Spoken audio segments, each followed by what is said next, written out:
সন্ধ্যা নামলেই চড়ুইসহ শত শত নানা জাতের পাখির কলতানে মুখরিত হয় চট্টগ্রাম নগরীর মোহরায় কবির কন্ট্রাক্টরের বাড়িতে।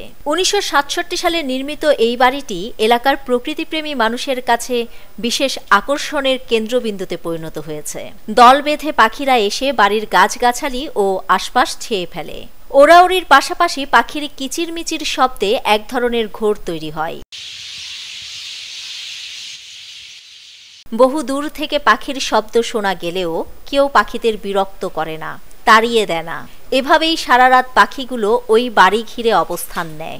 ভোর হলে তারা চলে যায় অন্যত্র।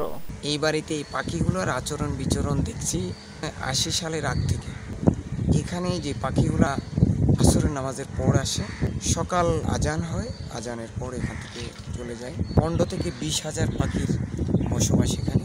কেউ বেড়াতে আসলে এই পাখির আওয়াজ শুনে যখন সবাই আশ্চর্য হয়ে যায়, এত পাখির এখানে চট্টগ্রাম শহরের কোনো অঞ্চলে কোনো জায়গায় আমরা কখনো দেখি না।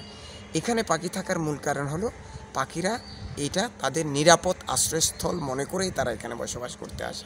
বহু বছর ধরে পাখিদের এমন আসা যাওয়া অনেকটা নিয়মে পরিণত হলেও সন্ধ্যার পর ওই বাড়ির দিকে চোখ থাকে লোকজনের। এক ধরনের ঘোর লাগা সেই বাড়িটা অনেকেরই ভালো লাগার রসদ যোগায়।